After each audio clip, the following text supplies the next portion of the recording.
Hello student, myself Maqfoor Ahmad. हमारा और आपका प्यारा सा यूट्यूब चैनल है मकफूर फिजिक्स हब।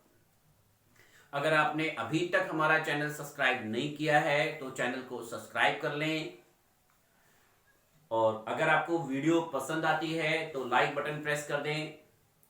अगर आपने बेल आइकॉन नहीं प्रेस किया है तो बेल आइकॉन प्रेस कर लें, जिससे जो भी न्यू लेक्चर का वीडियो हम अपलोड करें उसका नोटिफिकेशन आपको मिलता रहे।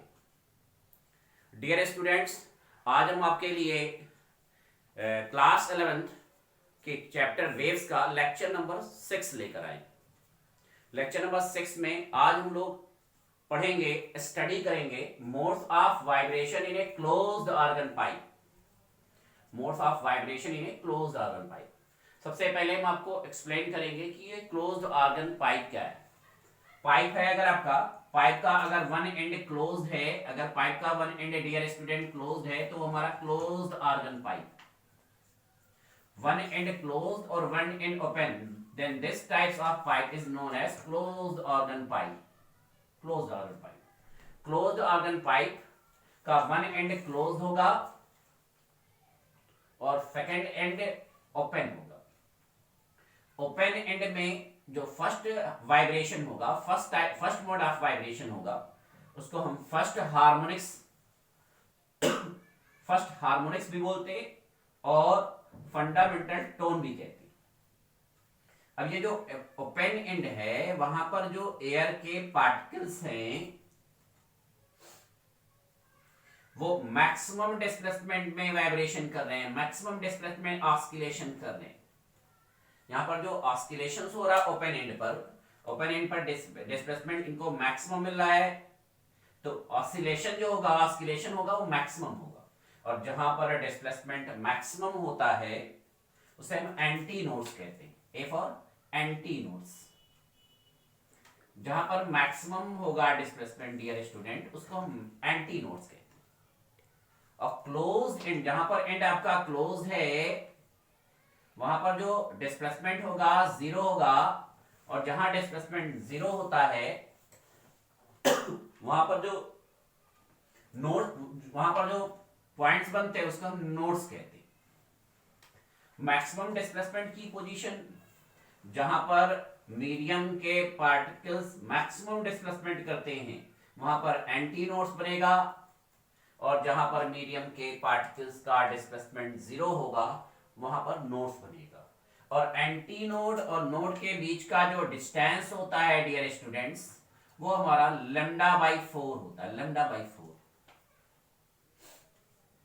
मान लेते हैं ये जो क्लोज ऑर्गन पाइप है इसका लेंथ स्मॉल l है, तो यहाँ एंटी नोड नोड बन रहा है, और एंटी नोड और नोड के बीच जो वेवलेंथ होगा वो λ1/4 हो जाएगा।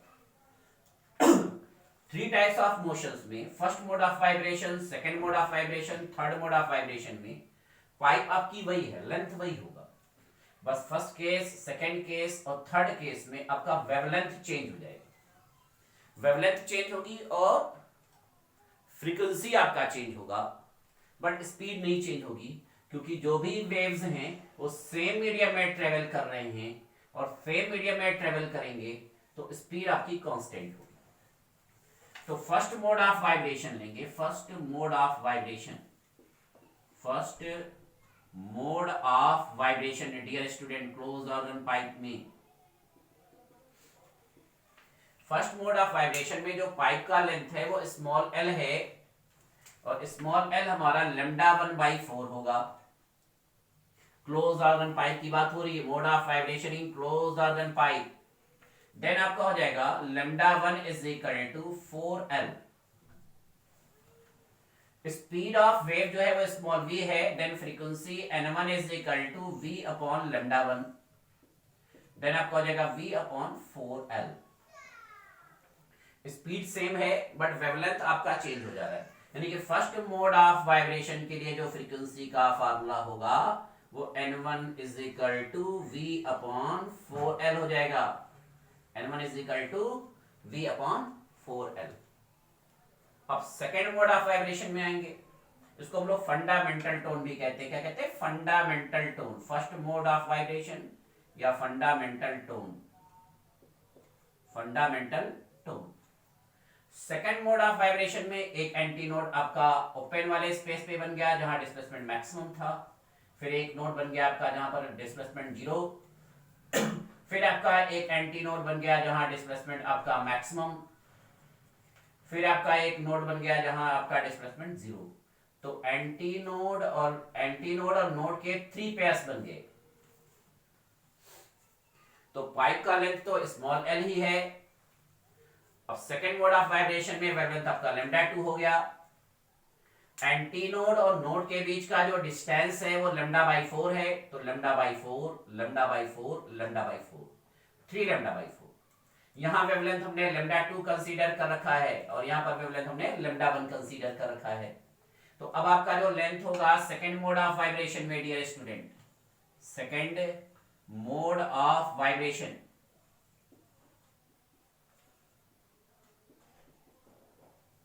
आपका L जो होगा डियर स्टूडेंट वो 3 λ2/4 हो जाएगा। Then λ2 is equal to 4L/3। Then frequency आपका हो जाएगा N2 is equal to V/λ2। Then आपका हो जाएगा V/4L/3। तो ये 3 आपका ऊपर चला जाएगा, तो second mode of vibration N2 is equal to 3V/4L हो जाएगा क्लोज ऑर्गन पाइप में। सेकेंड मोड ऑफ वाइब्रेशन को हम लोग फर्स्ट ओवरटोन भी बोलते हैं। क्या बोलते हैं? First overtone. पहली फ्रीक्वेंसी को छोड़कर सब ओवरटोन में आ जाते हैं। फर्स्ट मोड ऑफ वाइब्रेशन जो है आपका डियर स्टूडेंट, वो फंडामेंटल टोन है। फर्स्ट मोड ऑफ वाइब्रेशन आपका क्या है? Fundamental tone. तो N1 आपका आ गया V/4L, N2 is equal to 3V/4L। Speed medium नहीं चेंज होगा तो स्पीड नहीं चेंज होती। Speed of waves same medium में सेम होगा, स्पीड ऑफ साउंड वेव्स। अब हम लोग आएंगे थर्ड मोड ऑफ वाइब्रेशंस में। Third mode of vibrations, pipe की लेंथ हमने स्मॉल एल कंसीडर कर रखा है। तो यहां पर एंटी नोड और node 1 pair, 2 pair, 3 pair, 4 pair, 5 pair. यहां पर एल जो हो जाएगा थर्ड मोड ऑफ वाइब्रेशन में 5 λ3/4। Third mode of vibration, third mode of vibration dear student, हमारा ये है थर्ड मोड ऑफ वाइब्रेशन। तो λ3 हमारा हो जाएगा 4L/5। तो फ्रीक्वेंसी हो जाएगी N3 is equal to V/λ3।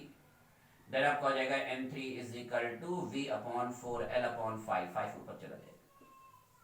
अब जब आप N1, N2, N3 का रेशियो बनाएंगे तो N1:N2:N3 is equal to dear student, एक आपका V/4L है, एक आपका 3V/4L है, एक आपका 5V/4L है। तो आपका जो रेशियो आएगा वो N1:N2:N3 इज इक्वल टू 1:3:5। तो क्वेश्चन पूछा जाता है एग्जाम में कि prove that close organ pipe produced odd harmonics odd. यहां पर जो फ्रीक्वेंसीज का रेशियो आ रहा है वो ऑड नंबर आ रहा है, यानी कि close organ pipe odd harmonics produce करता है। 1, 3, 5 आपके ऑड नंबर हैं, ऑड, इवन नहीं है, इसमें 2 नहीं है। तो आपका जो क्लोज ऑर्गन पाइप है वो ऑड हार्मोनिक्स प्रोड्यूस करता है। फर्स्ट मोड ऑफ वाइब्रेशन आपका फंडामेंटल टोन हो जाएगा, और सेकेंड मोड ऑफ वाइब्रेशन और थर्ड मोड ऑफ वाइब्रेशन आपका ओवरटोन में आएगा। सेकेंड वाला फर्स्ट ओवरटोन में और थर्ड वाला सेकेंड ओवरटोन में। तो close organ pipe only odd harmonics produce करते हैं, ओनली ऑड हार्मोनिक्स प्रोड्यूस करते हैं।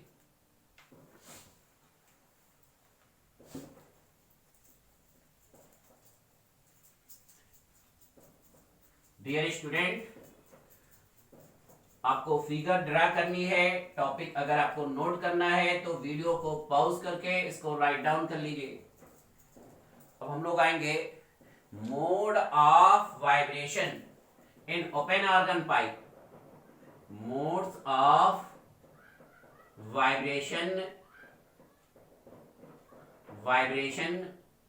in open organ pipe. Modes of vibration in open organ pipe. ये आपका ओपन ऑर्गन पाइप है डियर स्टूडेंट. इसमें पाइप का दोनों एंड ओपन होगा. क्लोज ऑर्गन पाइप में आपका एक एंड क्लोज होता था, एक एंड ओपन होता था. तो ओपन एंड पर डिस्प्लेसमेंट मैक्सिमम है, तो ओपन एंड में एंटी नोड्स बनेंगे. एंटी नोड और एंटी नोड के बीच का जो डिस्टेंस होता है डियर स्टूडेंट, एंटी नोड और एंटी नोड के बीच का जो डिस्टेंस है वो λ/2 होता है. फर्स्ट मोड ऑफ वाइब्रेशन में अगर हम आएंगे, फर्स्ट मोड ऑफ वाइब्रेशन, तो फर्स्ट मोड ऑफ वाइब्रेशन में आपका लेंथ जो होगा पाइप का वो λ1/2 हो जाएगा. फर्स्ट मोड ऑफ वाइब्रेशन में वेवलेंथ λ1 कंसीडर किया गया है. सेकेंड मोड ऑफ वाइब्रेशन में वेवलेंथ λ2 कंसीडर किया गया है. थर्ड मोड ऑफ वाइब्रेशन में वेवलेंथ λ3 कंसीडर किया गया है. देन वेवलेंथ हमारा λ1 = 12 हो जाएगा. फ्रीक्वेंसी जो होगी फर्स्ट मोड ऑफ वाइब्रेशन की n1 = v/λ1, देन आपका हो जाएगा v/12. जब हो जाएगा v/12. Second mode of vibration में बेटा वाइब्रेशन थोड़ा पार्टिकल्स तेजी से ऑस्किलेट किए. एक बार यहां नोड बन गया, एक एंटी नोड और नोड. अगर आप एंटी नोड और एंटी नोड के बीच का पेयर देखेंगे तो एक पेयर ये हो गया और एक पेयर ये हो गया, दो पेयर बन रहे हैं. एंटी नोड के 2 पेयर्स बन रहे हैं, λ/2 और λ/2, यानी 2 λ/2. यानी कि सेकेंड मोड ऑफ वाइब्रेशन में जब आएंगे, second mode of vibration dear student, second mode of vibration यानी कि फर्स्ट ओवरटोन, तो लेंथ तो पाइप की स्मॉल एल होगी, बट वेवलेंथ आपका 2 λ2/2 हो जाएगा. यानी λ2 भी ले सकते, 2 कट जाएगा, बट काटेंगे नहीं. अभी रेशियो बनाने में थोड़ी आसानी होगी. अगर आप 2 λ2/2 लेके चलेंगे तो आपका रेशियो इजिली बन जाएगा. तो λ2 जो है डियर स्टूडेंट वो हमारा 2l/2 हो जाएगा, 2l/2. तो आपकी जो फ्रीक्वेंसी होगी वो n2 = v/λ2, यानी कि आपको हो जाएगा n2 = v/12/2. देन n2 = हो जाएगा 2v/12. ये सेकंड मोड ऑफ वाइब्रेशन की फ्रीक्वेंसी होगी. सेकंड मोड ऑफ वाइब्रेशन की फ्रीक्वेंसी n2 = 2v/12 हो जाएगी. फर्स्ट मोड ऑफ वाइब्रेशन की फ्रीक्वेंसी 1v/12 हो जाएगी. थर्ड मोड ऑफ वाइब्रेशन में आएंगे. Third mode of vibration dear student, तो थर्ड मोड ऑफ वाइब्रेशन में आपका एंटी नोड का जो पेयर है वो 3 पेयर्स बन रहे हैं, 3 पेयर्स फॉर्म हो रहे हैं. ये एंटी नोड का सिंगल पेयर, फिर ये एक पेयर और फिर एक पेयर, ये 3 पेयर्स. यानी कि पर ये यहाँ पर जो लेंथ ऑफ पाइप होगी वो 3 λ3/2 हो जाएगी. वेवलेंथ होगा λ3 = 12/3. तो फ्रीक्वेंसी हो जाएगी dear student n3 = v/λ3. Then आपका हो जाएगा v/12/3. तो फ्रीक्वेंसी हो जाएगी n3 = 3v/12. यानी कि फ्रीक्वेंसी का जब रेशियो लेंगे डियर स्टूडेंट तो v/12, 2v/12 और 3v/12. तो n1 n2 n3 open organ pipe में 1:2:3. यानी कि ओपन ऑर्गन पाइप ऑड और इवन दोनों हार्मोनिक्स प्रोड्यूस करेगा. Open organ pipe dear student odd और इवन दोनों हार्मोनिक्स प्रोड्यूस करेगा 1:2:3. जबकि close organ pipe only odd harmonics produce करेंगे, और आपका ओपन ऑर्गन पाइप ऑड और इवन दोनों टाइप्स के हार्मोनिक्स प्रोड्यूस करेगा। तो ये ओपन ऑर्गन पाइप के वाइब्रेशंस हो गए, और इसके पहले जो हमने एक्सप्लेन किया था वो क्लोज्ड ऑर्गन पाइप के वाइब्रेशंस थी। तो डियर स्टूडेंट, इस टॉपिक को एक बार प्रिपेयर कर लेंगे, और अगर आपको राइट डाउन करना है, नोट्स बनानी है, तो वीडियो को पॉज करके एक बार नोट्स बना लेंगे। अगर आपको इस लेक्चर में कहीं कोई डाउट और कंफ्यूजन आ रही है तो आप कमेंट बॉक्स में जाके कमेंट कर दीजिएगा। जो भी आपका डाउट होगा उसको हम क्लियर करेंगे, उसके लिए फिर एक न्यू वीडियोस अपलोड कर देंगे। Thank you.